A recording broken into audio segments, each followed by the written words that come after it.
방송실 음악 꺼주세요.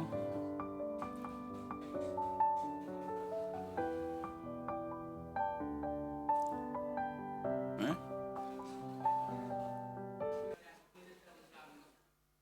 아니 10분까지 4분 지났어요. 4분 지났어요. 4분이 지나면 우리 강의하시는 분들은 또 부담이 됩니다. 자, 지금부터 오늘 말씀하시는 분은 온성도 목사님이신데, 온성도 목사님은 이제 북한 사람이 아니라 남한 분입니다. 남한 분인데, 저는 예재원 하면 온성도 목사님 생각나는데, 예수 제자 훈련원이라고 해가지고 여기 몇 군데 있죠? 그 아시아의 여러 군데에서 탈북민들을 받아서 이제 훈련시켜서 한국으로 이제 보내는 일을 하시는데, 우리 임천국 목사님, 또 이빌림 목사님, 온성도 목사님, 귀한 분들이 사역을 잘 하고 계십니다. 군대에서 북한 선교의 사명을 받으시고 중국 단기 선교를 다니시면서 탈북자들을 만나기 시작하셨고, 2004년도에 이제 이빌립 전도사를 만나면서 열방샘 교회라는 교회가 이제 개척이 됩니다. 이빌립 목사님은 참 옆에서 돕는 분들이 많은 복을 받은 것 같아요. 그래서 열심히 사역을 하고 계시고, 중국 다니면서 인신매매로 팔려간 그 탈북 여성들 사역을 하다가 2009년도에 통일소망 선교회라는 것을 이제 설립하게 되고 지금 사무총장으로 일하고 계십니다. 그런데 이제 선교회가 파송한 선교사들이 체포되면서 2014년부터 이제 구출 사역을 하시다가 중국에서 이제 체포가 돼요, 공안한테. 그래서 탈북자들 8명과 함께 감옥에 갇혀서 20년 형을 받았습니다. 그런데 형량이 좀 줄어서 2년 6개월 동안 감옥에서 고생하시다가 석방되어서 한국으로 돌아오셨습니다. 지금 이제 통일소망 선교회 사무총장과 열방샘교회 협력 목사로 사역하고 계시는데, 사실 너무 시간을 짧게 드려서 너무 죄송한데 너무 귀한 목사님 나오실 때 박수해 주시고, 6분 지났으니까 6분 더 해주셔도 돼요. 네. 박수로, 힘찬 박수로 환영해 주시기 바랍니다.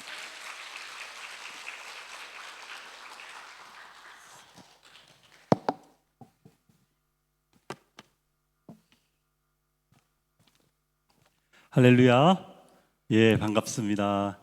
제 이름은 온성도입니다. 저희 아버지가 시골에서 농사 지셨는데 교회 가면은 늘 목사님께서 축도하실 때마다 온 성도에게 복이 있기를 이렇게 하셔서 나중에 아들을 낳으면은 온 성도라고 지어야 되겠다, 이렇게 아버지가 결심을 하시고 제 이름을 그렇게 지어 주셨습니다. 저희 일가 친척들이 다 온시다 보니까 좋은 이름들이 많은데, 저희 고모님의 이름이 온신자예요. 그리고 제 조카 이름은 온누리, 온하늘, 온바다, 뭐 온사랑, 온유, 이런 이름들이 많습니다. 그래서 우리 친척들이 함께 모이면은 이런 인사를 주로 하거든요. 온성도, 온신자, 온누리의 복음을 전하자. 우리 옆 사람하고 한번 인사해 볼까요? 온성도, 온신자, 온누리의 복음을 전합시다. 예, 우리가 온누리의 복음을 전했으면 좋겠습니다. 기도하겠습니다. 은혜와 사랑이 많으신 하나님 아버지, 감사와 찬송을 올려드립니다. 우리를 특별히 많은 사람들 가운데 하나님의 자녀로 택하여 주시고, 오늘 하나님께 나와 제5차 글로벌 복음 통일 미션 컨퍼런스로 나아가게 하여 주심을 감사드립니다. 하나님 아버지, 지금도 흑암의 그늘에 앉아 죽어가는 북녘 땅의 백성들, 주님 불쌍히 여겨 주옵시고 예수 그리스도의 생명의 빛이 전해질 수 있도록 도와주시옵소서. 그래서 자유롭게 예배할 뿐만 아니라 온 세계 열방을 축복하는 제사장의 사명을 감당하는 북한 땅이 될 수 있도록 축복 내려 주시옵소서. 이 시간 주님께만 영광 올려드리며 우리의 전부가 되시는 예수 그리스도의 이름으로 기도드립니다. 아멘.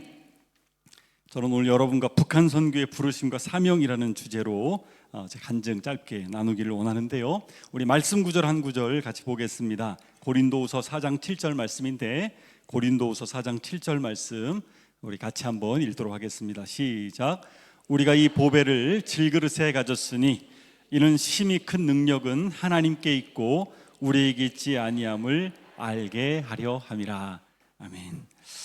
저는 시골에서 자라다가 아버지와 함께 또 가족들과 함께 서울에 올라와 살게 되었습니다.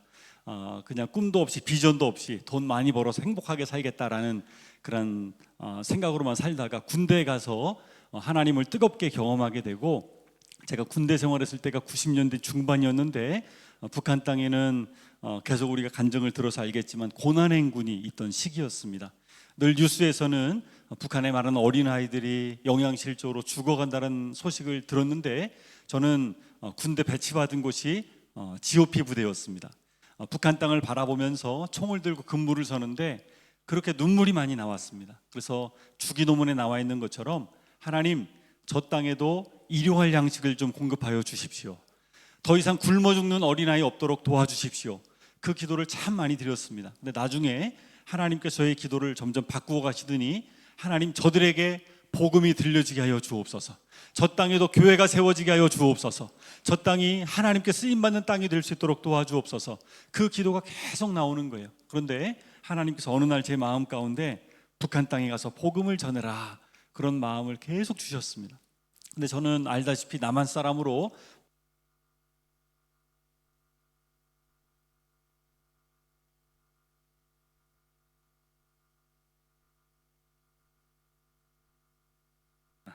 하나둘 됐습니다. 북한 땅에 들어갈 수 있는 길이 없었습니다. 그래서 제가 생각한 것이 중국 땅에 찾아가는 것이었습니다.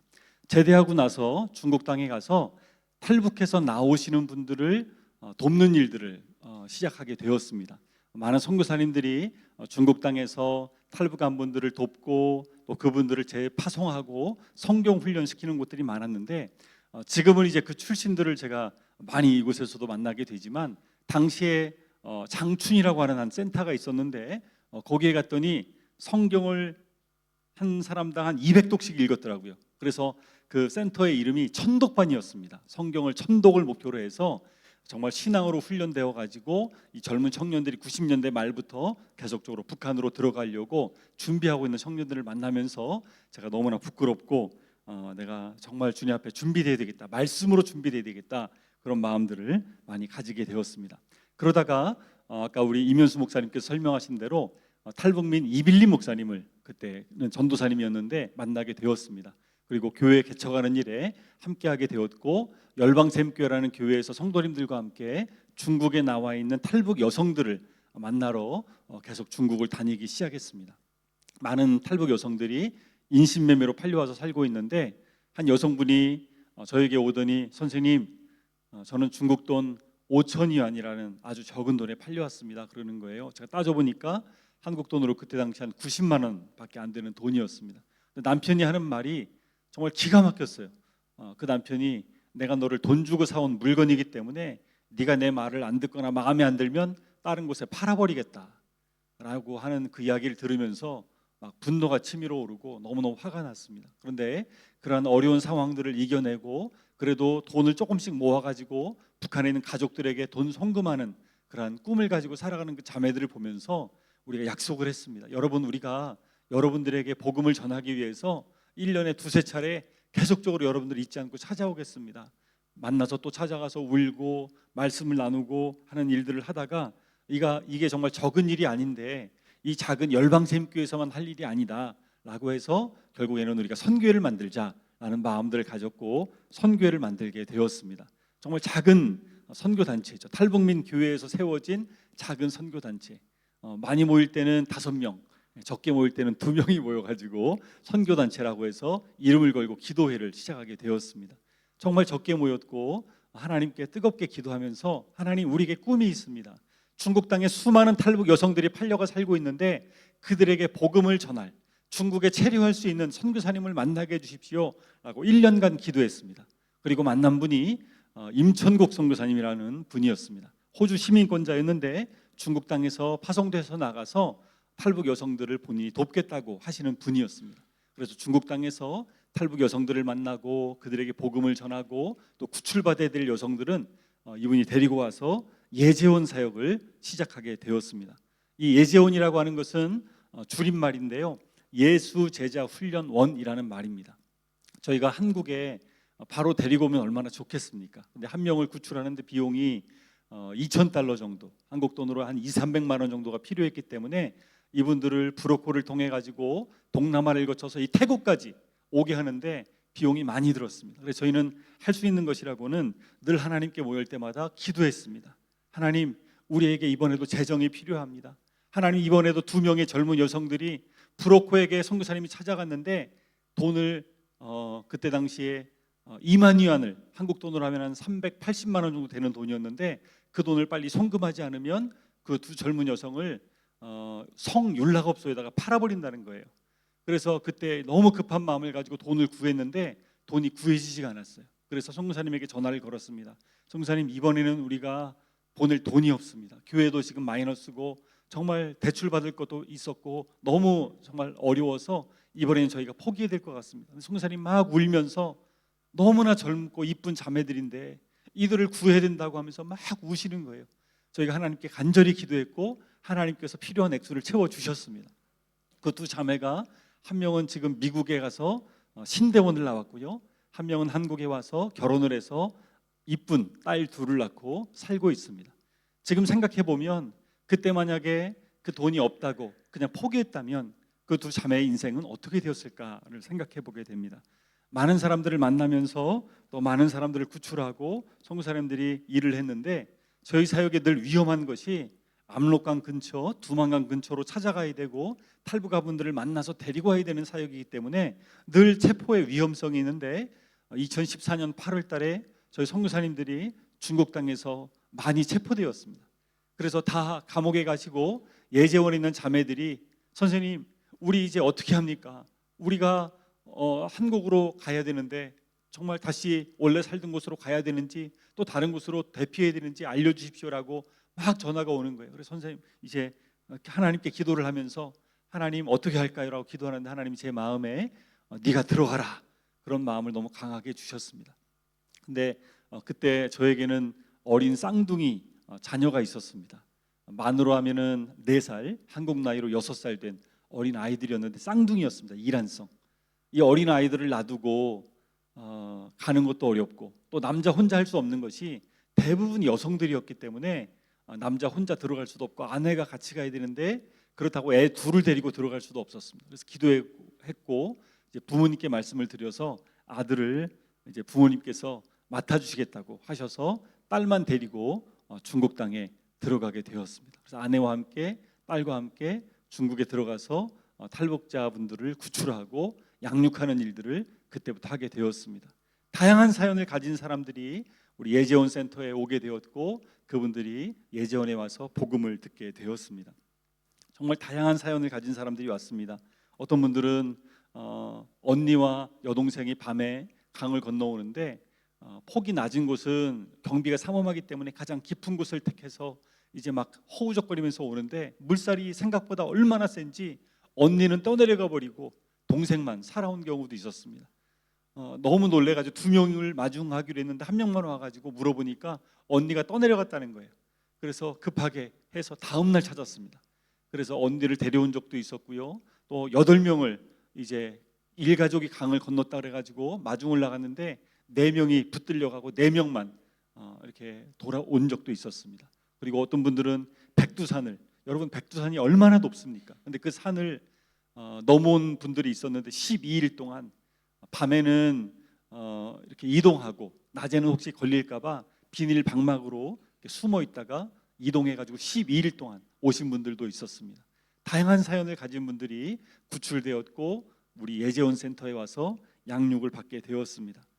정말 목숨을 걸고 많은 사람들이 건너왔고 저희도 목숨을 걸고 이분들에게 복음을 전했습니다. 늘 위험이 도사리고 있었고 어려움들이 늘 있었습니다. 어떤 분들은 예수님을 처음부터 잘 믿는 것이 아니라 저한테 성경책을 막 집어던지면서 자기가 북한에 있을 때 공산당원이었는데 정말 이런 거짓말 같은 거를 자기한테 믿으라고 한다고 강요하지 말라고 막 소리를 치질 않나. 어떤 남자분들은 막 칼을 들고 막 싸우지를 않나.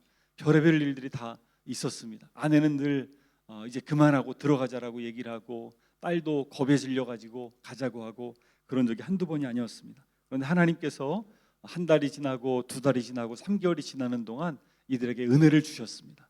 그래서 그 성경책을 집어던졌던 분은 나중에 한국에 와가지고 전도사가 되었습니다. 저를 볼 때마다 그때 미안했습니다 라고 하면서 열심히 복음을 전하고 있습니다. 많은 사람들이 결단을 하고 변화되었고 은혜를 받고 주님 앞에 헌신하는 모습들을 볼 때 저희는 너무너무 기뻤고, 어떻게 하면 이들에게 더 맛있는 것을 해줄 수 있을까 해서 맛있는 음식을 그들에게 함께 해주고 먹고, 또 3개월 정도 되면 대부분 다 예수님을 깊이 영접합니다. 나를 위해 십자가에서 죽어주신 그 예수님, 그 은혜 앞에 눈물을 펑펑 쏟으면서 저희가 세례식을 진행합니다. 그러면 세례를 받고 또 먼 길을 떠나야 되기 때문에 형제들의 발을 제가 다 닦아주고 자매들의 발을 아내가 다 닦아주고, 대부분 울죠. 그러면 늘 제 딸이 휴지를 빼와가지고 눈물을 닦아주면서 이야기합니다. 아빠, 나는 어린이 선교사예요 하면서 그렇게 사역을 저희 가족이 함께 감당을 하게 되었습니다. 많은 사람들이 이 길을 거쳐갔고 정말 100명이 넘게 200명이 넘게 안전하게 그 모든 어려운 길들을 이렇게 하나님의 도우심 가운데 건너갔는데, 너무너무 감사한 것은 이들이 그냥 간 것이 아니라 고린도후서 5장 17절 말씀처럼 주님의 은혜 안에서 새로운 피조물로 변화되어서 완전히 새롭게 되어서 그 길을 떠나갔다는 것이 얼마나 감사한지 모릅니다. 그래서 저희는 이들을 파송했습니다. 여러분들이 가면서 많은 믿지 않는 탈북한 분들을 만날 텐데 여러분들이 그분들에게 복음을 전해야 되고, 태국 난민수용소에 가면 여러분들이 함께 예배를 인도해야 되고 찬양도 가르쳐줘야 되기 때문에 여러분 잘 준비돼야 됩니다 라고 해서 이분들이 정말 주님의 은혜 가운데 이렇게 변화되고 예수 훈련원에 와서 하나님의 은혜 가운데 감사함으로 이렇게 떠나갔습니다. 먼 길을 가야 했습니다. 무려 직선 거리로만 4,000km. 늘 생각할 때 조금 더 가깝게 해서 한국으로 가면 얼마나 좋을까라는 생각들을 많이 했지만, 이 동남아 루트가 아니면 다른 루트는 너무 쉽게 체포되었습니다. 몽골 루트도 마찬가지고요. 또 배를 타고서 오는 것도 너무 쉽지 않았고, 또 여권을 위조해서 만약에 한국에 온다고 해도 잡히는 경우가 너무 많았기 때문에 제일 안전한 길은 멀지만 돌아서 라오스를 거쳐서 태국까지 오는 것이었습니다. 그래서 이 루트를 택해 가지고 많은 사람들이 태국으로 도착했습니다. 늘 위험에 도사렸지만 그때마다 하나님이 도와주셨고 얼마나 감사했는지 모릅니다. 그러던 어느 날 새벽 3시에 저에게 전화가 걸려왔습니다. 선생님, 큰일 났습니다. 이번에 출발한 8명이 공안에 체포되었습니다. 너무나 정말 하늘이 무너지는 것처럼 마음이 아팠습니다. 그들은 예수님을 정말 구주로 영접할 뿐만 아니라 3일을 금식한 청년들이었습니다. 북한에서 와서 너무나 배고프게 늘 살았기 때문에 하루 금식하는 것도 쉽지 않습니다. 3일을 내리 금식하면서 하나님 뜻에 어긋나지 않겠다고, 하나님 뜻대로 살아가겠다고 결단했던 청년들이었는데 이들이 그만 가다가 체포된 것입니다. 그들이 잡혀있는 생각을 하니까 너무너무 끔찍하고 마음이 아팠습니다. 한국으로 가는 길에 거의 이제 라오스까지 가다가 체포되었기 때문에 이들이 북한에 끌려가면 이제 앞으로 닥칠 운명이 너무너무 마음이 아팠습니다. 그리고 본부에서 또 연락이 오기를, 선생님도 지금 위치가 노출되었으니까 빨리 한국으로 대피하십시오 라고 해서 급하게 자녀들을 깨우고 또 아내를 깨워서 공항으로 달려갔습니다. 그때는 이제 아들도 2년 넘게 헤어져 있었기 때문에 아들이 너무 졸라가지고 아들로 데리고 간 때였습니다. 이제 가장 가까운 비행기를 타기 위해서 청도공항으로 갔습니다. 비행기 표를 내고 이제 대한항공 비행기를 타고서 저는 아침 비행기를 타고 한국으로 들어오려고 했는데, 비행기를 타기 직전에 수십 명의 공안이 저를 덮쳤습니다. 제 팔을 비틀었고 저에게 수갑을 채우고 저를 짓밟으면서 끌고 가는데 저희 아이들이 그 모습을 다 지켜보았습니다. 그리고 소리를 질렀습니다. 우리 아빠 잡아가지 마세요. 우리 아빠 잘못 없어요. 우리 아빠 잡아가지 마세요. 근데 저는 뭐 반항도 할 수 없이 그 무장한 수십 명의 공안들이 끌고 가는 대로 끌려갈 수밖에 없었습니다. 아이들은 점점 멀어지고 어떻게 위로할 수도 없고 그렇게 끌려가서 조사를 받게 되었습니다. 잠도 재우지 않고 멱살을 잡아 흔들면서 네가 한 일들을 똑바로 말하라고 계속 소리를 치는데 제가 그들에게 다 협조할 수가 없었습니다. 그래서 계속해서 저는 팅부동 나 모르겠다 라고 계속 오리발을 내밀면서 계속 지냈고, 결국에는 저는 중국 감옥에 갇히게 되었습니다. 중국 감옥에 갇혀서도 계속 떠오르는 것은 나만 잡힌 것이 아니라 탈북한 형제 자매들 8명이 체포되었기 때문에 그들의 생사가 너무나도 걱정이 되었습니다. 그래서 하나님, 저는 한국 사람이기 때문에 재판을 잘 받으면 추방당해서 한국 갈 수 있지만 하나님, 저들은 북한 땅으로 북송되어서 죽으면 어떻게 합니까? 하나님, 저들 살려주십시오. 저들 귀한 청년들인데 북한 땅으로 끌려가지 않도록 하나님, 저들 살려주십시오. 감옥에 갇혀서 그렇게 지내게 되었습니다. 감옥 안에는 정말 흉악범들이 많이 갇혀 있었습니다. 살인자, 또 도둑질하다 잡힌 사람, 강도, 마약 중독자, 뭐 별의별 사람들이 다 갇혀 있었고, 그 사람들이 매일같이 싸움을 벌이고 그렇게 하루 종일 앉아서 또 줄을 맞춰서 그 생활을 해야 됐습니다. 그래서 욕설을 들으면서 매일매일 지냈는데요, 그 생활들이 너무너무 길게 느껴졌고 3개월을 기다리라는데 그 기간이 정말 3년 아니 30년처럼 그렇게 길게 느껴졌어요. 매일매일 정말 하루도 빠지지 않고 그렇게 싸움이 벌어지고 시계가 그렇게 느리게 가고 밥을 먹어도 정말 제대로 된 밥을 주지도 않고요. 그리고 날씨가 좀 더워지니까 모기는 또 얼마나 많아지는지 모기에 뜯겨가면서 그 냄새나는 이불을 덮고서 탈잠을 자면서 하루하루 버티는 것이 참 쉽지가 않았습니다. 그렇게 하루하루를 버티면서 하나님께 기도하면서 하나님, 저에게 힘을 주십시오. 능력을 주십시오. 이겨낼 수 있도록 도와주십시오. 매일 그렇게 쪼그려 앉아서 기도했던 것 같아요. 그런데 어느 순간부터 엉덩이가 너무 아프더니 물집이 잡히더라고요. 하루 종일 앉아 있으니까. 그리고 어깨도 아프고 몸은 점점 야위어가기 시작했습니다. 내가 재판을 잘 받아서 이곳에서 빨리 나갔으면 좋겠다, 그런 마음들이 점점 가득해지기 시작했습니다. 너무 좁은 공간에 수십 명이 갇혀가지고 매일 그냥 보내니까 너무너무 힘든 거예요. 드디어 저에게 통지서가 날라왔습니다. 대부분의 그 사람들을 보니까 통지서에 재판 날짜가 적혀 있었어요. 그래서 재판 날짜가 3개월 정도 있다가 이렇게 재판을 한다고 되어 있었고, 그 날짜에 재판을 받고 이후에 어떤 일들이 있을지 알려준다고 했습니다. 저도 이제 재판 통지서를 받아보니까 제 거는 날짜가 없고 그냥 이렇게 기록되어 있었습니다. 너는 재판이 연기되었으니 6개월을 더 기다려라. 하염없이 3개월을 지났는데 6개월을 더 기다리라는 거예요. 근데 그것도 언제 재판을 할지 모르고 계속 연장이 되는 거예요. 그래가지고 똑같은 생활을 하게 됩니다. 점점 몸은 힘들어지고, 또 이빨을 치료받다가 들어갔는데 중간이었는데 이게 임시로 충치 치료한 게 떨어지니까 신경을 건드리니까 부어오르기 시작했습니다. 그러니까 잇몸이 막 부어오르고, 또 누구랑 부딪혔는데 안경이 깨져버렸어요. 안경을 제대로 할 수 있는 한, 또 이빨을 치료받을 수 있나, 아무런 뭐 혜택도 받지 못한 채 화장실도 제대로 가지 못하고 그렇게 씻지 못하고 머리는 빡빡 깎고 죄수복을 입고 완전히 죄수가 되어서 그렇게 매일매일 앉아있는 생활들을 하게 되었습니다. 너무 끔찍한 시간들이 이어지는데 몇 개월 정도 지난 다음에 공안 당국에서 검찰에서 이렇게 찾아왔습니다. 그리고 저에게 중국 법률을 보여주면서 이렇게 얘기를 했습니다. 당신의 죄는 미립국을 조직한 혐의다. 탈북자들을 도와가지고 이들을 은닉했을 뿐만 아니라 이들을 또 다른 나라로 미립국을 시켰기 때문에 이 많은 브로커들의 조직의 주동자이기 때문에 10명을 만약에 이런 것을 조직을 하면 7년형에 처한다. 근데 너를 조사해 보니까 수십 명, 아니 수백 명을 조직해가지고 이렇게 보낸 혐의가 있기 때문에 너를 20년형에 처한다. 너의 석방 날짜 2037년 2월 23일. 올해가 몇 년도예요? 2024년도죠. 제 인생이 끝난 것 같았어요. 야, 내 인생이 여기서 끝나는구나. 이 감옥에 갇혀서 20년 동안을 어떻게 보내나. 하루도 더 있고 싶지 않은데 여기서 어떻게 20년을 보내나. 그런 끔찍한 시간들이 지속되고, 뒤에 작은 창이 하나 있었는데 늘 그 창을 바라보면 새가 날아가는 게 보였습니다.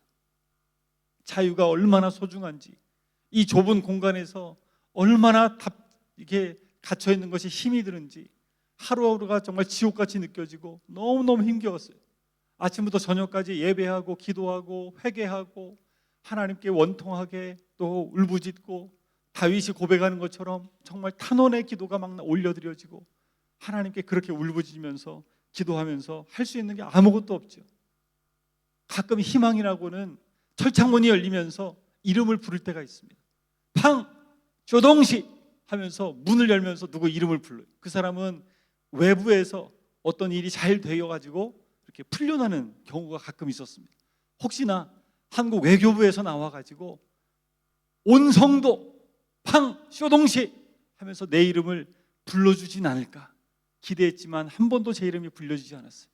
그냥 시간은 계속 지나가고 몸은 고달프고 밤에도 잘 수 없는 시간들이 이어지게 되었습니다. 너무너무 힘겹게 할 수 있는 것들이 아무것도 없고 그렇게 지내게 되었어요. 그런데 하나님께서 저에게 어떤 말씀 구절들을 계속해서 주시는데, 특별히 오늘 우리가 읽었던 이 고린도서 4장 7절 말씀을 계속해서 저에게 떠올려 주셨습니다. 우리 같이 한번 읽어볼까요? 시작. 우리가 이 보배를 질그릇에 가졌으니 이는 심히 큰 능력은 하나님께 있고 우리에게 있지 아니함을 알게 하려 함이라. 저는요, 감옥에 잡히기 전까지 제가 참 강한 사람인 줄 알았습니다. 제가 중국 전역을 다녔습니다. 구출하기 위해서 많은 곳을 다녔어요.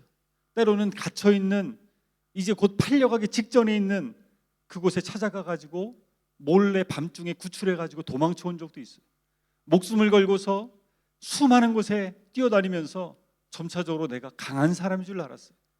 그런데 감옥에 갇혀서 5개월이 지나고 6개월이 지나고 매일매일 죄수가 되어서 살아가는 저의 모습을 보니까 얼마나 초라한지, 얼마나 내가 할 수 있는 것들이 없는지, 하루하루 제 자신이 얼마나 연약한 존재인지를 많이 보게 되었어요. 그때 내가 왜 그 감시를 피하지 못했을까? 내가 왜 더 철저히 준비하지 못해서 그들이 잡히게 하도록 내가 그렇게 했을까? 여러 가지 많은 생각들이 들었어요.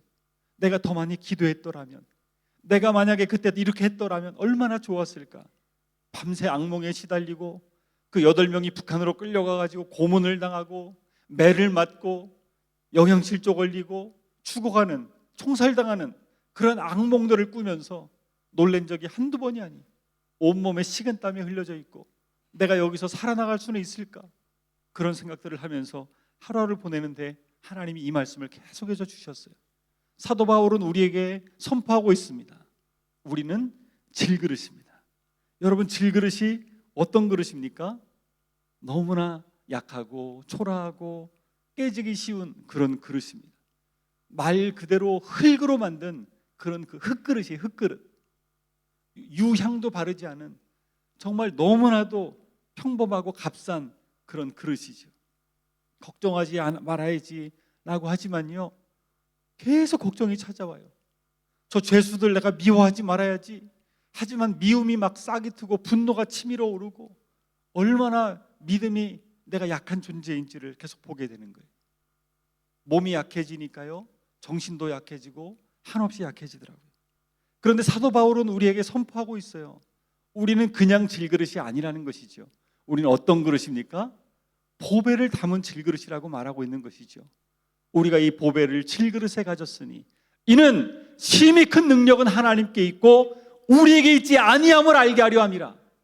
사랑하는 여러분, 우리는 질그릇이지만 우리 안에 보배 되신 예수 그리스도가 우리와 함께 계시는 줄로 믿습니다. 우리는 그냥 평범한 값싼 질그릇이 아니라는 것입니다. 우리 안에 전능하신 영광의 왕이신 그 예수 그리스도께서 우리와 함께 계시다는 것입니다. 이것이 계속 선포되기 시작했습니다. 오 주님, 저는 아무것도 아니지만, 저는 비록 초라하게 감옥에 앉아 있지만 예수님은 만왕의 왕이십니다. 예수님은 이 감옥보다 크십니다. 예수님은 중국보다 크십니다. 예수님은 지구보다 크십니다. 예수님은 온 우주보다 크십니다. 이 놀라운 사실을 매일 선포하고 그때부터 예수님만 바라보기로 결단했습니다. 아침에 눈을 떠서부터 밤에 잠을 잘 때까지, 아니 꿈속에서도 예수님만 바라보리라, 예수님만 주목하리라, 다른 생각 일치하지 않고 예수님께만 내 모든 시간을 드리리라, 1분 1초까지라도 예수님께만 내가 올인하리라, 이 생각으로 계속해서 나아가자요, 놀라운 일이 벌어졌습니다. 제 마음에 평안함이 임하기 시작했습니다.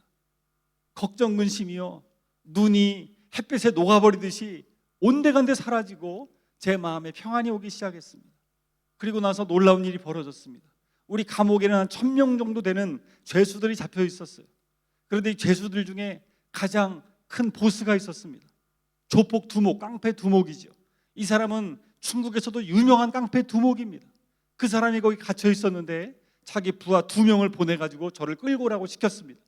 영문도 모른 채 등치 큰 2명의 그 흉악범들이 저를 끌고 가니까 저는 끌려갈 수밖에 없었어요.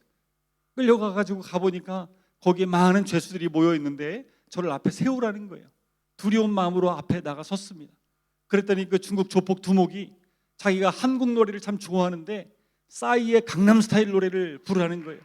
그게 그 당시에 중국에서 유명했었나 봅니다. 저한테 그 노래를 부르라는 거예요. 근데 제가 솔직히 말했습니다. 내가 한국 사람이지만 내가 그 노래를 잘 모른다. 그랬더니 그 사람이 그러면은 네가 아는 노래, 다른 노래를 불러라. 한국 노래 중에. 그래서 제가 군대에 있을 때 참 많이 불렀고 좋아했던 노래가 떠올랐습니다. 그래서 알겠다고 하면서 노래를 부르겠다고 하니까 이 죄수들이 박수를 치면서 박자를 맞추기 시작했습니다. 이얼산 하면서 막 박수를 치는 거예요. 거기에 맞춰서 노래를 부르기 시작했습니다. 어두운 밤에 캄캄한 밤에 새벽을 찾아 떠난다. 군대 가면 진짜 많이 부르는 노래가 이 실로암 노래입니다. 이 노래가 떠올라가지고 이 노래를 불렀는데 노래가 끝나고 나니까 이 조폭 두목이 자기가 못 들어본 노래인데 너무 좋다는 거예요. 한 번 더 부르라더라고요. 그래서 한 번 더 힘차게 불렀습니다.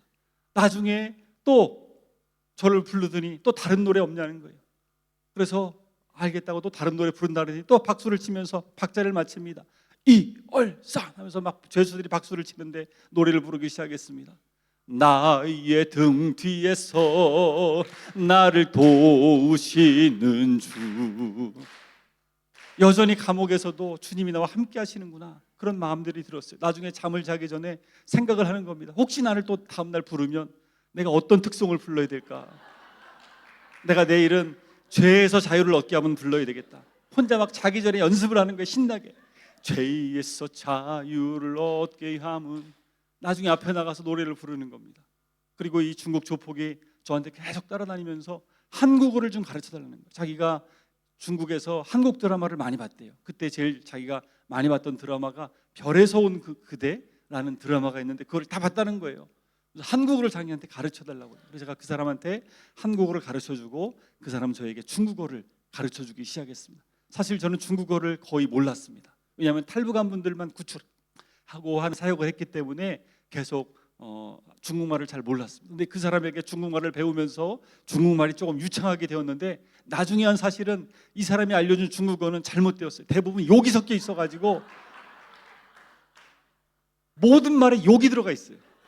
그래서 제가 중국어 하면 욕이 같이 나가서 아주 목사가 욕을 하면 안 되는데 나중에 알고서 이 끔찍한 욕들이 제 입에서 나왔다는 걸 알고서 많이 회개했습니다. 어쨌든 중국어를 배우니까 이제 하나님께서 마음에 그런 마음을 주셨어요. 네가 이곳에 20년 동안 있다 할지라도 이 감옥에 있는 사람들, 저 불쌍한 사람들에게 복음을 전해라. 그래서 그때부터 중국말을 배워서 하나님, 제가 저들에게 복음을 전하겠습니다. 그리고 가끔씩 나가서 특송을 부르고 복음을 전하고 한국어를 가르치고 열심히 또 앉아서 기도하고 이렇게 매일매일을 보내게 되었습니다. 그런데 마음에 늘 소원이 있었어요. 하나님, 저에게 성경책을 좀 주십시오. 성경책이 미결수라고 주지를 않으니까 늘 성경책이 그리웠어요. 그런데 어느 날 그 간수 한 명이 저에게 신약 성경을 전해 주었습니다. 그 성경을 받고 나서 얼마나 많이 울었는지 모릅니다. 6개월 동안 성경 없이 지내다가요, 그 성경을 받아드는 순간 얼마나 감사한지, 예수님의 이 모습들, 말씀들, 예수님의 제자들의 모습들, 사도행전에 나타난 그 성령의 역사들, 서신서들, 요한계시록에 나타난 그 천상에서 드려지는 예배들, 그것들이 생생하게 마음 가운데 부딪히면서 얼마나 감사했는지 몰라요. 감옥에는 24시간 불을 켜놓습니다. 그 불 켜놓은 게 그렇게 좋더라고요. 밤새도록 성경을 읽고 감사하고 감격하면서 읽었는데요, 시편 말씀에 이런 말씀이 있죠. 우리 같이 한번 읽어볼까요? 주의 말씀의 맛이 내게 어찌 그리 단지요, 내 입에 꿀보다 더 다니이다. 여러분에게 하나님의 말씀이 꿀처럼 날마다 달아지기를 주님의 이름으로 축복합니다. 혹시나 그 맛이 좀 약해졌다라고 하는 분들은 한 번씩 다녀오시는 것도 좋을 것 같아요. 굉장히 하나님께서 꿀맛을 느껴지게 해주실 줄로 믿습니다. 그렇게 하나님 말씀을 읽고 하나님께 그렇게 고백이 나오더라고요. 하나님 너무나 감사합니다. 주님을 사랑합니다. 그리고 내가 지금 감옥에 갇혀 있지만 사방으로 우겨쌈을 당해도 쌓이지 아니하며 답답한 일을 당하여도 낙심하지 아니하며 박해를 받아도 버림받지 아니하며 거꾸로 뜨림을 당해도 망하지 아니하는 그 이유는 예수님께서 나와 함께 계시기 때문입니다. 예수님이 만왕의 왕이십니다. 예수님이 전부이십니다. 예수님 한 분만으로 충분합니다. 그런 고백을 하면서 매일매일을 보내게 되었습니다. 시간이 얼마나 빨리 지나가는지요. 그전에는 하루하루가 1년처럼 느껴지고 그렇게 길게 느껴졌는데 특송도 부르고 막 복음도 전하고 말씀도 읽고 기도도 하고 하다 보니까 시간이 너무 빨리 지나가는 거예요. 순식간에 1년이 지나갔습니다. 1년 만에 드디어 재판을 받았습니다. 처음에 받았던 재판은 15년형으로 나왔습니다. 그리고 두 번째 10년형으로, 세 번째 7년형까지 줄어들었습니다. 그것도 너무 감사했어요. 사실은 올해가 제가 출소하는 해였습니다. 그런데 하나님께서 나중에 더 짧게 줄여주셔서 2년 6개월 만에 제가 감옥에서 나오게 되었습니다. 근데 그 사실보다도 더 감사한 것은 늘 눈물로 기도하면서 하나님 8명의 탈북자 형제들, 그들이 북한으로 끌려가면 안 됩니다라고 기도했었습니다. 근데 그들이 계속 연장이 되었어요. 북한으로 끌려가지 않고. 그 이유는 우리가 다 공범이기 때문에 재판이 연장될수록 그들의 북송도 연장이 되었습니다. 그리고 우리가 함께 잡히기 전에 예재원에서 양육받을 때 한 자매가 또 형제가 있었는데 북한에서 둘이 결혼했다가 이제 탈출한 젊은 이제 부부였습니다. 근데 이 자매가 임신한 것을 예재원에서 알았어요. 배가 자꾸 아프다 그래가지고 나중에 보니까 임신했더라고요. 이 자매가 1년 동안 감옥에 갇혀 있으면서 배가 점점 불어오고 감옥에서 아기를 낳게 되었습니다. 이 공안들이 늘 생각할 때 우리가 이들을 다 북송시키면 저 아기도 다 같이 북송되어서 죽을 텐데, 그런 마음들을 가지고 늘 얘기를 했답니다. 그러다가 공안 책임자가 저를 면회 와서 이런 얘기를 했습니다. 이들을 우리가 석방시켜 주기로 했다. 이 8명을 다 풀어주기로 했다. 그런데 고민이 뭐냐면 이들을 풀어주면 또 잡혀올 거 아니냐, 저 아기도 또 잡혀올 거 아니냐, 이왕이면 저들이 동남아까지 갈 수 있도록 도와주자. 동남아에 가면 자기가 원하는 나라에 갈 수가 있다고 하는데, 공안들이 그 얘기를 저한테 하는데 저는 거짓말인 줄 알았어요. 믿겨지지가 않았어요. 저는 노동하는 감옥으로 이송이 되었고 그곳에서 8시간씩 노동을 했습니다. 그리고 몇 개월 만에 한국에 있는 아내와 통화를 하게 되었습니다. 아내가 얼마나 좋아하는지 저도 막 너무너무 좋았어요.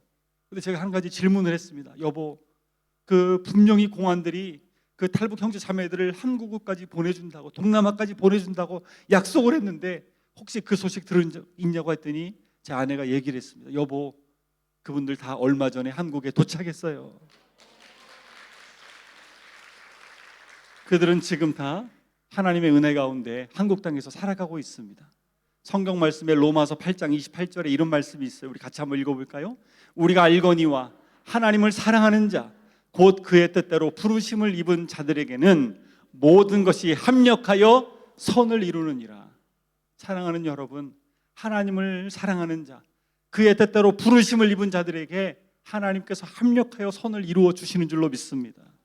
제가 그들이 한국에 갔다는 이야기를 듣고서 제 입에서 저도 모르게 고백이 나왔어요. 하나님, 잡히게 해주셔서 감사합니다. 잡혔기 때문에 하나님 공안 책임자를 만나서 여러 가지 이야기도 할 수 있었고, 잡혔기 때문에 감옥에 갇혀서 하나님을 더 깊이 체험할 수도 있었고, 또 재판이 연장되었기 때문에 아기도 태어날 수 있었고, 모든 것이 한 채 오차도 없이 하나님의 섭리와 경륜 가운데 있었음을 제가 알게 되었습니다. 오 주님 감사합니다. 그리고 제가 감옥에서 나오게 되었습니다. 감옥에서 나와서 제 아내에게 여보, 내가 감옥에서 이런 은혜를 받았어요. 내가 감옥에서 하나님께서 이런 마음을 주셨어요 라고 나눴더니 제 아내가 자꾸만 그 이야기를 듣니 그렇게 좋으면 또 가라고 저한테 얘기를 하더라고요. 그 형제 자매들을 제가 대부분 만났습니다. 그들이 저의 손을 잡고 이렇게 고백했습니다. 우리 옆 사람하고 한번 이런 고백했으면 좋겠는데요. 하나님은 살아계십니다. 고난이 유익이 되었습니다. 사랑하는 여러분, 우리 하나님 살아계십니다. 고난이 온다 할지라도 하나님 그것을 유익으로 바꾸어 주실 줄로 믿습니다. 잠언 24장 11절 말씀 다 같이 한번 또 읽어볼까요? 너는 사망으로 끌려가는 자를 건져주며 살육을 당하게 된 자를 구원하지 아니하려고 하지 말라. 사망으로 끌려가는 자, 살육을 당하게 된 자들, 그들이 지금도 우리 곁에 있습니다. 압록강에 죽어있는 탈북자의 시체의 사진을 보면서 중국 땅에서도 자기네 나라 사람이 아니니까 그냥 내버려 둔다고 하고요, 북한 땅에서도 자기네 나라를 배반하고 간 사람이기 때문에 그 시체는 그냥 버려져 있습니다. 우리 그리스도인들은 이렇게 죽어가는 탈북한 영혼들을 바라보면서 어떤 마음을 가져야 될까요? 같이 울어주고 같이 기도해주는 여러분이 있기 때문에 하나님께서 오늘도 많은 사람들이 구원되게 하시고, 또 북한에서 나왔지만 중국 땅에서 체포되어서 강제 북송되어서 북한으로 끌려가는 이들, 작년에도 600명이나 북송되었다고 하고 올해도 계속 수백 명이 북송되어 가는 이 환경 가운데 하나님께서 그것을 막아주시고 풀려나게 하시고 참된 자유를 허락해 주실 줄로 믿습니다. 그 가운데 다는 아니지만 저희 선교에서는 계속해서 탈북자들을 구출하는 일들을 하고 있습니다. 이제 마무리를 지으려고 하는데요, 동남아의 산길을 힘들게 건너왔습니다. 두 자매가 신고 온 신발을 봤더니 이런 신발을 신고 왔어요. 절벽을 기어 내려오고 비 오는 날 산을 넘어오고 수십 시간을 걸려서 왔던 그 자매들이 신고 온 신발입니다. 거머리에 뜯겨가면서 벌레에 물려가면서 얼굴에 상처가 나면서 온몸에 피멍이 들면서 그렇게 왔던 자매들, 그 자매들이 지금도 양육을 받고 있습니다.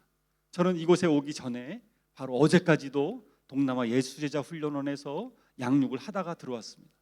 지금도 자매들은 중국 땅에서 숨어 살다가, 한 자매가 그런 얘기를 합니다. 18살에 팔려왔어요. 친구랑 같이 돈을 벌려고 중국 땅에 나왔다가 속아 나온 것이죠. 친구는 어디론가 팔려가서 지금도 만나지 못하고 자기도 어디론가 팔려갔습니다. 이제 나이가 28살인데 딸이 10살이에요 18살에 팔려가서 살았습니다. 그래도 자기 딴에는 젊은 좋은 남자를 만났다고 생각했대요. 근데 남편이 20대 초반이었는데 오토바이를 타고 가다가 트럭에 치였습니다. 죽다가 살아났지만 이 척추를 다쳐가지고 꼽추가 되었어요. 이 남편이 매일 술을 먹고 들어와가지고 술이 만취해가지고 얼마나 세상을 원망하고 자기 인생을 원망하고, 이 시어머니가 며느리 잘못 얻어가지고 이런 일이 생겼다고 며느리를 구박하고, 남편이 술 취해서 그 아내를 때리니까 이 자매가 얼마나 죽을 결심을 많이 했는지, 심지어는 농약을 먹고 죽으려고 노력도 하고. 그런데 사랑하는 딸이 있기 때문에 그 딸을 봐서 울면서 이겨내고 울면서 이겨내고 살다가 한국에 갈 수 있는 드디어 어떤 언니에게 소식을 듣고서 탈출해가지고 이 예지원에 온 것입니다. 근데 그 자매가 고백합니다. 내가 한국에 가서 우리 딸에게 하나님의 자녀가 될 수 있는 이 복음을 꼭 전해주고, 남편에게도 시집 식구들에게도 북한에 남겨두고 온 우리 엄마에게도 이 복음을 꼭 전하고 싶어요. 와서 지금도 얼마나 펑펑 우는지 모릅니다. 하나님의 자녀가 된 것이 얼마나 감사한지 모른다고 그렇게 지내고 있습니다. 지금 한 2달 정도 양육을 받고 있는데 놀라운 변화를 경험한 것이죠. 7명이 함께 지내면서 얼마나 변화되고 있는지 모릅니다. 저희 선교회가 2010년도부터 한 명을 구출하는데 200만 원에서 300만 원이 들었습니다. 지금까지 구출한 숫자가 얼마나 많은지 보십시오. 2020년 코로나 이전까지 1454명이 구출되었습니다. 코로나가 끝나고 2023년에 29명이 작년에 구출되었습니다. 이제는 비용이 어마어마하게 올랐어요. 거의 7배, 8배 비용이 올랐습니다. 작년에 코로나 끝나고 저희가 구출을 처음에 시작할 때 한 명당 1,800만 원을 달라.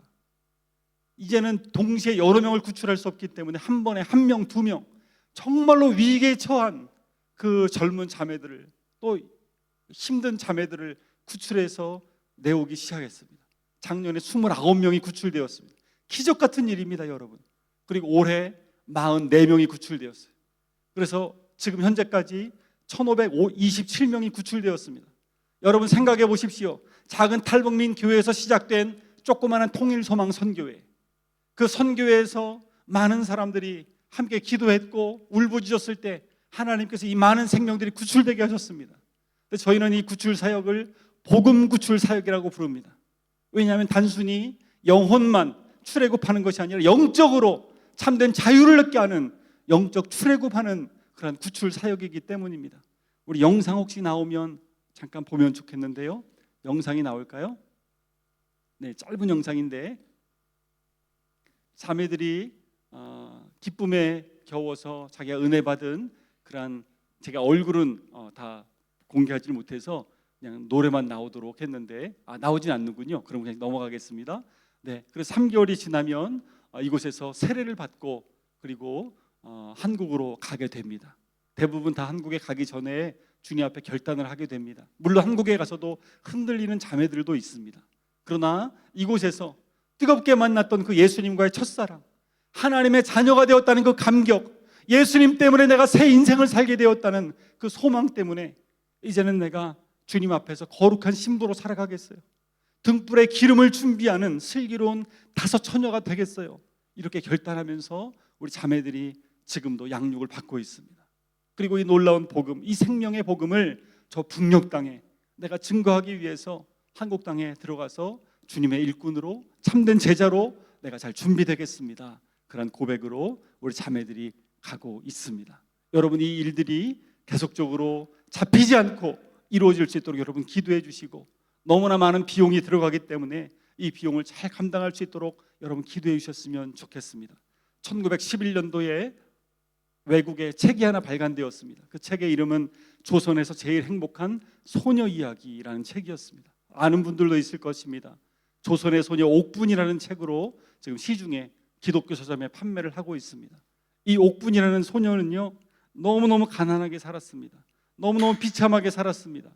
그런데 너무너무 가난했기 때문에 이 엄마가, 이 부모가 큰 딸을 종으로 팔았습니다. 그리고 그 판 돈으로 가족이 살았는데 옥분이는 끌려가서 너무나 힘들게 어린 시절을 살아야 됐습니다. 매일 매 맞고 물을 떠와야 되고 차가운 강물에 손을 담그고 빨래를 해야 되고, 그러다가 동상이 심하게 걸렸습니다. 그래서 이 주인이 선교사들이 운영하고 있는 이 선교 병원에다가 데려다 주었습니다. 빨리 고쳐가지고 우리 집에 와서 일할 수 있도록 해달라고. 근데 너무 동상이 심해서 썩어 들어가고 있기 때문에 선교사님들이 할 수 없어서 이 소녀의 손과 발을 자를 수밖에 없었습니다. 이 소녀가 이러한 고백을 했습니다. 조선 땅에서 저보다 더 행복한 사람은 없을 거예요. 첫 번째, 그 이유는 동상으로 그동안 너무 아팠는데 이제는 고통이 다 떠나갔기 때문이에요. 그리고 여기 와서 한 번도 맞은 적이 없기 때문이에요. 그리고 여기 와서 한 번도 배고픈 적이 없었기 때문이에요. 그리고 제가 다시 그 나쁜 주인에게 돌아가지 않아도 되고 여기 오랫동안 있어도 된다고 했기 때문이에요.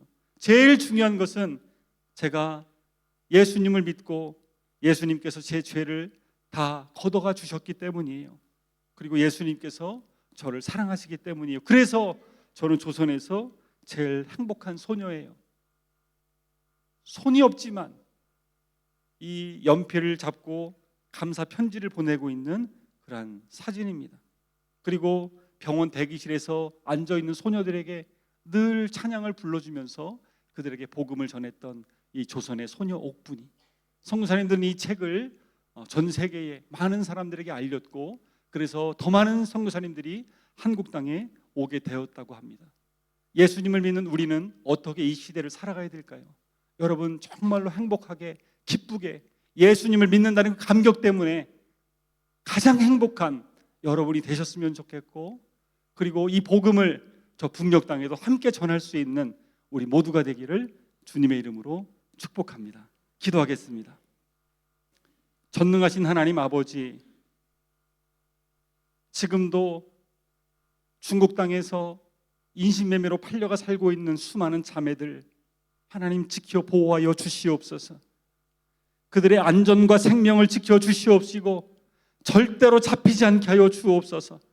또 감옥에 수많은 사람들이 잡혀 있는데 그들 다 풀려나 참된 자유를 맞이할 수 있도록 인도하여 주옵소서. 북한의 견고한 지는 속히 무너지게 하시고 오직 복음으로 통일되게 하여 주시고 하나님께서 친히 통일을 이루어 주시옵소서. 악의 세력의 관계가 파쇄되게 하시고 함께 기도로 나아갈 때 통일의 길을 열어 주시옵소서. 거대한 감옥과 같은 북한 땅에서 지금도 복음 듣지 못하고 죽어가는 우리 북한 동포들 긍휼히 여겨 주시옵시고 속히 자유와 해방을 누릴 수 있도록 인도하여 주시옵소서. 소리 없이 기도하고 예배하는 우리 믿음의 북한 성도들의 기도를 통하여 주님의 때에 통일의 문이 활짝 열려질 수 있도록 인도하여 주옵소서. 하늘에 있는 것이나 땅에 있는 것이나 다 그리스도 안에서 통일되는 놀라운 은혜가 이 한반도 땅에 임할 수 있도록 역사하여 주옵소서. 감사드리며 우리의 전부가 되시는 예수님의 이름으로 기도합니다. 아멘. 네, 감사합니다. 자, 이제 즐거운 점심시간인데 조별로 식당에 내려가시면 조별로 테이블에 표시가 되어 있습니다. 그래서 모여서 아마 오늘 오전에 벌써 강의를 들으면서 저 주제에 우리 조의 주제하고 같구나, 저 문제를 우리가 이렇게 선언하면 되겠구나 하는 아이디어가 강의 때마다 여러분들 팁으로 지혜로 와닿을 겁니다. 자, 내려가면서 여러분들 중에 옵션 투어 그리고 참가비 그 부분에 대해서 아직 미납하신 분들은 우리 1층 로비에 우리 스태프들이 준비하고 있습니다. 이제 명병현 목사님 1차 대회부터 지금까지 늘 성실하게 시카고에서 참석해 주신 우리 명병헌 목사님께서 점심을 위한 기도를 하고 우리 식당으로 내려가서 1시 20분에 다시 이 자리로 모이겠습니다.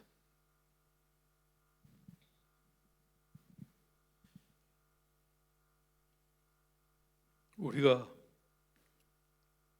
연약할 때, 우리가 죄인 되었을 때, 우리가 하나님과 원수 되었을 때 우리를 위하여 독생 성자 예수 그리스도를 보내주셔서 십자가에 죽게 하심으로 하나님의 사랑을 확증하신 놀라우신 그 은혜를 깨닫게 하여 주시고 성령의 이끌심을 받아 방콕까지 귀한 사명자들을 보내주셨습니다. 세우신